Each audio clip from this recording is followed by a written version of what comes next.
Hello बच्चों, कैसे हो? बढ़िया। आज मैं लेकर के आया हूँ रेलवे के टॉप 200 प्रश्नों का संग्रह। उसमें क्लास नंबर आज 8 होगी। इसमें 10 बहुत इंपॉर्टेंट प्रश्न मैं लाया हूँ जो आपको लुभा देंगे। और ये ऐसे ऐसे ट्रिक सिखाऊंगा कि आप एग्जाम में देखते ही ऑप्शन से ही टिक लगाओगे। तो प्यारे बच्चों, हम शुरू करें आज का session. Class number 8 railway group D के लिए बहुत बढ़िया सवाल। ठीक है, पहला क्वेश्चन शुरू करते हैं। देखो स्क्रीन पे प्रश्न नंबर 1। ये बहुत बार पूछा गया है, SSC, GD, SSC, railway, CGL, CGL, हर एक एग्जाम में भी इस तरह से क्वेश्चन पूछे जाते हैं, लेकिन आप लोग सॉल्व नहीं कर पाते हो। तो चलो कैसे सॉल्व करते हैं बताओ बच्चों। पहले सवाल को पढ़ते हैं, उसके बाद हम देखते हैं कैसे हल किया जाता है। चलो, वह सबसे छोटी संख्या ज्ञात कीजिए जिसमें 63535 से घटाने पर यह पूर्ण वर्ग बन जाएगा। अब देखो बच्चों, इस तरह के सवाल आप लोग कर नहीं पाते हो, लेकिन देखो इसको ऑप्शन से ही ढूंढो। अगर 63535 में अगर 25 घटाएंगे, बच्चों देखना ध्यान से, 63535 में अगर 25 घटाएंगे, 5 5 5 0, 3 में दूंगा 1, और इधर आ गया 563, क्या ये वर्ग होगा?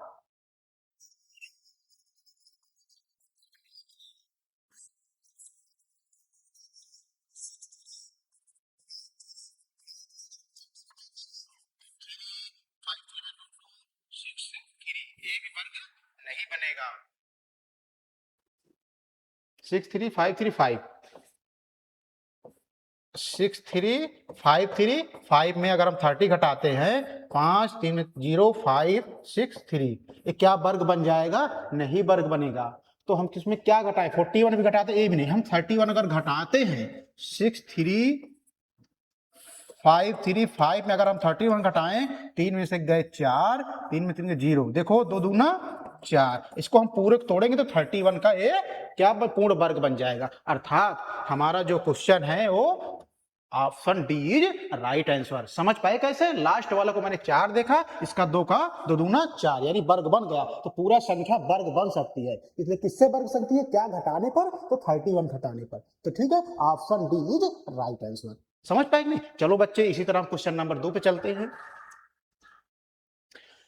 क्वेश्चन नंबर 2 हमारा क्या कह रहा है? क्वेश्चन नंबर 2 कह रहा है 36% का वर्गमूल क्या होगा। ये बहुत बार सवाल क्वेश्चन आता है, लेकिन आप लोग सॉल्व नहीं करते, इसको स्किप कर देते, यानी स्किप कर देते हो। क्यों? क्योंकि सोचते हो कि इसको कर लेंगे, भूल जाते हो। तो देखो कैसे करते हैं। 36% का वर्गमूल क्या होगा? हम लिख सकते हैं इसको, क्या, बहुत प्यारा सवाल है, सरल सवाल है, इसको सभी लोग कर सकते हैं, लेकिन इसको भूल जाते हो। अगले करेंगे। तो देखो 36% है, इसको कैसे सॉल्व करोगे? 36/100। क्या करे? वर्गमूल क्या होगा? तो वर्गमूल मतलब क्या होता है? ए वाला निशान लग जाता है। वर्गमूल का मतलब ए वाला निशान लग जाता है। इसका वर्गमूल निकालेंगे, कितना होगा? 6 गुणे 6। 10 का वर्गमूल निकालेंगे, 10 गुणे 10। वर्गमूल में क्या बनता है बच्चों? जोड़ा बनता है, यानी 6/10 का 10। अब भाग देंगे तो कितना आ जाएगा? 0.6%। आंसर कौन से मिल रहा है? Option B. ऑप्शन बी कहां पे है?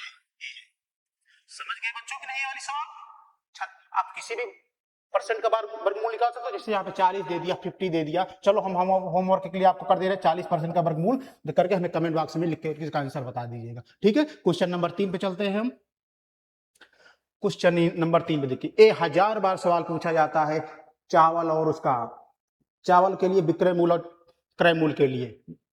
ये एग्जामिनर इसको हद कर दिया है पूछते पूछते। अब की भी आ सकता है ये क्वेश्चन, बहुत कम से कम 10 बार आपकी एनटीपीसी के क्वेश्चन पेपर में 10 बार, इस 10 शिफ्ट में 10 बार आया हो इस तरह से प्रश्न को। तो कैसे सॉल्व करोगे? देखो, अरुण ने 38 किलो चावल 1710 रुपए में खरीदे और उन्हें 8 किलो चावल के विक्रय मूल्य के बराबर लाभ पर बेच दिए।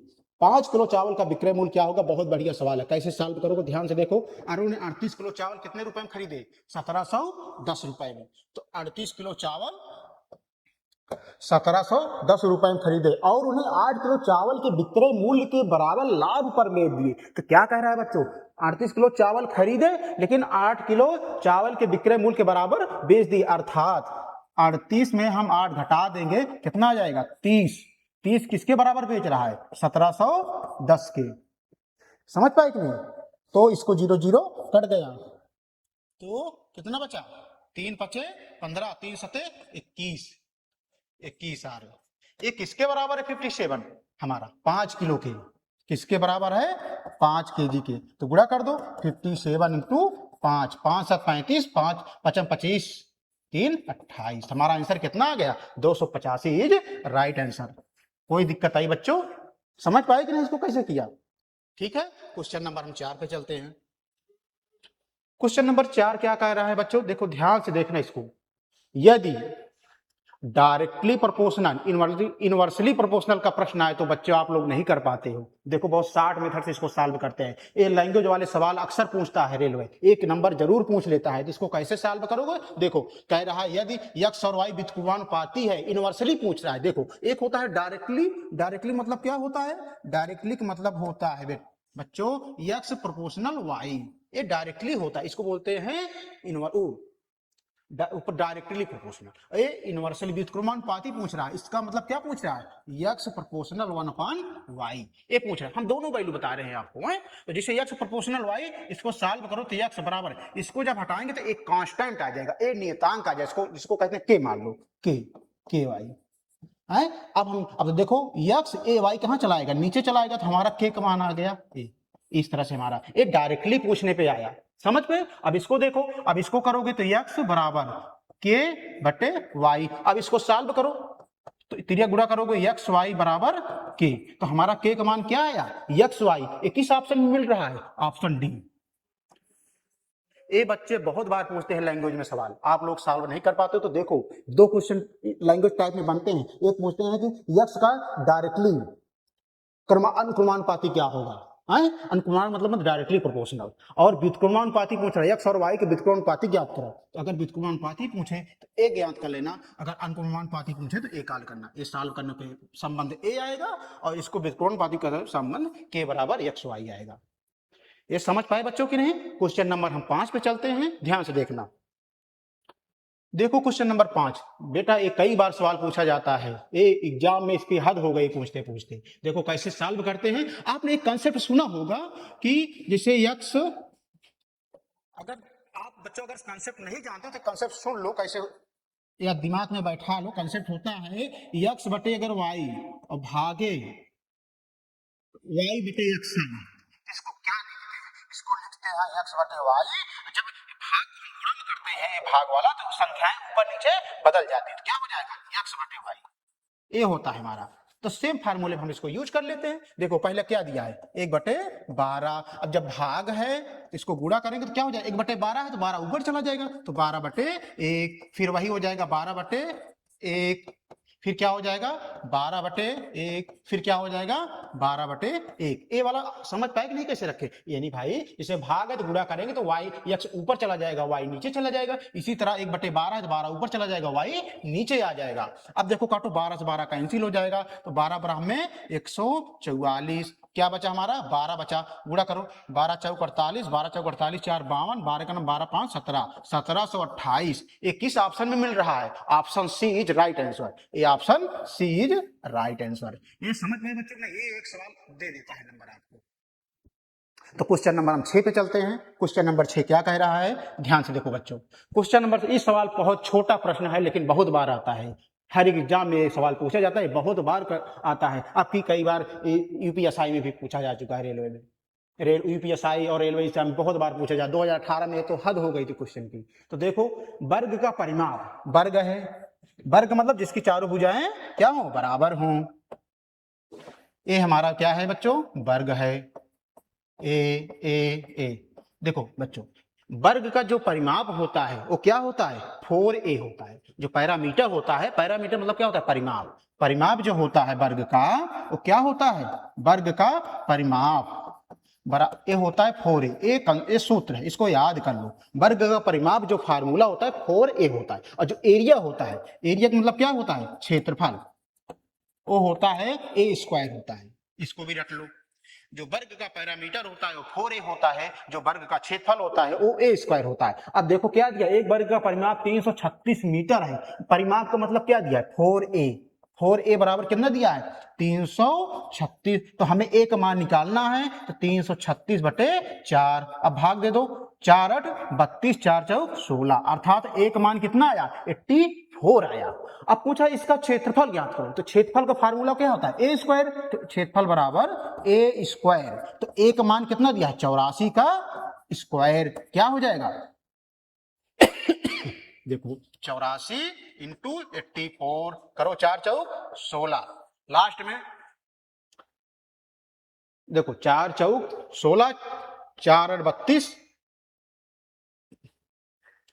4 4 32 3, 4 8 32 1 33, काट दो, 8 4 32, 8 8 64, 64 3 65 67, 6 2 1 3 7 3 10, 3 9 1 10, कितना आया? कितना आया बच्चों? काटो भाई, 84 का वर्ग, देखो 84 का वर्ग करो, 4 4 16, 4 8 32, 1 33 आया, 8 4 32, 8 8 64, 65 66 67, 6 3 2 5, 7 3 10, 6 1 7, 70 56, यानी हम इसको गुणा करेंगे तो 70 56 आया। ये हमारा किसमें मिल रहा है? ऑप्शन डी में। ये समझ पाए बच्चों की नहीं? देखो कितना प्यारा सा सवाल था। ठीक है, क्वेश्चन नंबर हम 7 पे चलते हैं। क्वेश्चन नंबर 7 क्या कह रहा है, देखो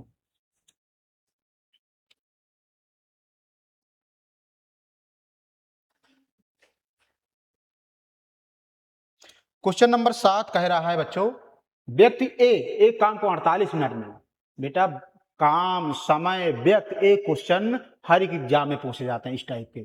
तो सबसे पहले इसको बच्चों क्या करो, इसको बच्चों पढ़ो कि कैसे सवाल को लगाया जाता है, उसी हिसाब से अपना माइंड सेट करो।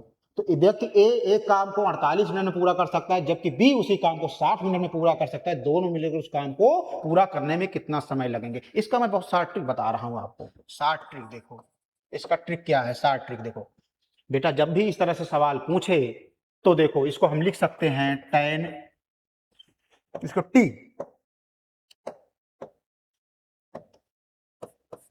ए प्लस बी बराबर होता है ए into B upon A plus B. ए वाला लगा दो बस। तो देखो ए इंटू बी 48 इंटू 60, 48 इंटू 60 बटे ए प्लस बी 48 प्लस 60।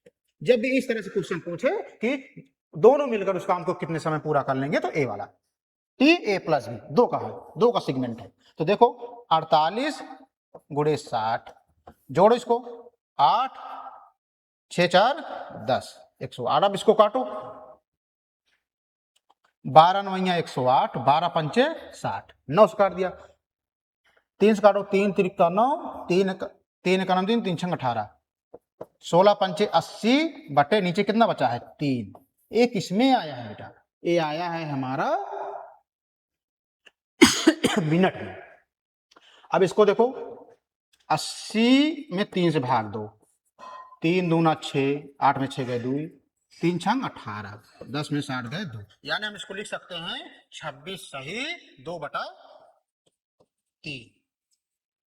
अब देखो लेकिन ऑप्शन में नहीं मिल रहा, इसका मतलब ये 26 मिनट हो गया, एक सेकंड में है, तो एक सेकंड में हम मिनट बनाने के लिए क्या करेंगे? 60 से भाग दे देंगे, तो 26 गुणे 2 बटे 3 इंटू 60। ये 60 कहां से आया बच्चों? 60 को हमने सेकंड को मिनट में बनाया, तो 3 दूना 6, तो क्या आ गया हमारा?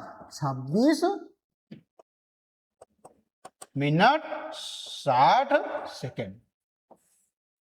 ये हमारा मिनट में था तो हम इसको सेकंड में बनाए, इसको केवल, तो 3 दूना 4, तो 26 मिनट 60 सेकंड। ठीक है बच्चों, तो हमारा क्वेश्चन नंबर 6, जब भी इस तरह के सवाल आए दो सेगमेंट में, तो ए वाला फार्मूला यूज करिए।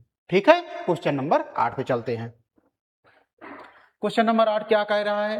क्वेश्चन नंबर 8 देखो, कह रहा है गोविंद, रहीम और सुधीर नाम के 3 व्यक्ति एक काम को क्रमशः 8 12 15 दिनों में पूरा कर सकते हैं। यदि वह एक साथ काम करते हैं तो काम पूरा करने में कितना समय लगेगा? 3 लोगों का सवाल हमेशा क्वेश्चन में पूछा, प्रश्न एग्जाम में आता है, हैं? इसको कैसे सॉल्व करते हैं बच्चों? देखो ध्यान से कैसे सॉल्व करते हैं। देखो दिया है गोविंद, क्या दिया है? गोविंद, रहीम, सुधीर, ये 3 का है। तीनों को हम क्या लिख लिए हैं? 8 12 और 15। जब बेटा हम इनका लासा निकालते हैं तो क्या हो जाएगा? इसका लासा 12 8 15 का मैं लासा पर बताया हूं, 120 आएगा। क्या आएगा? 120। अब भाग दो, कितना बार जाएगा बताओ?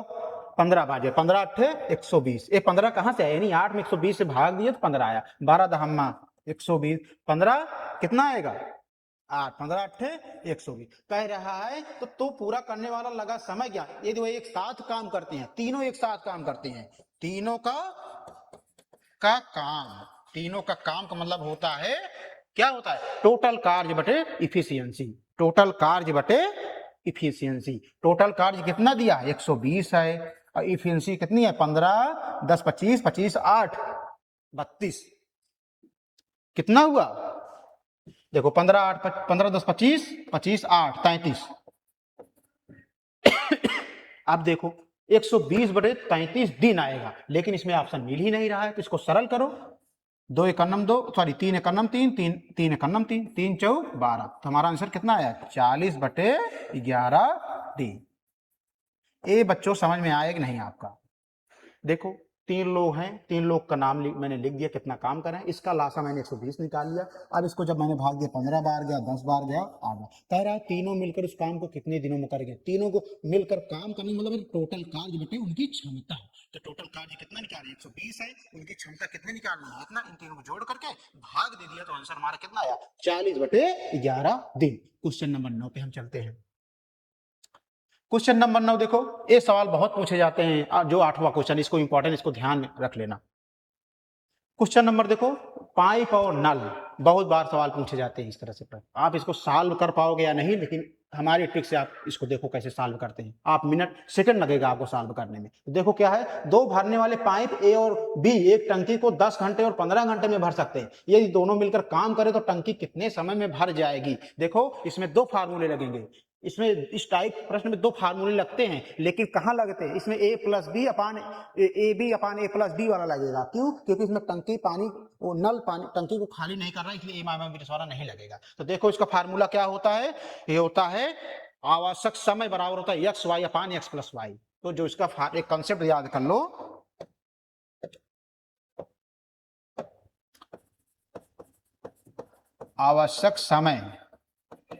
आवश्यक समय बराबर एक्स वाई बटे एक्स प्लस वाई, इसी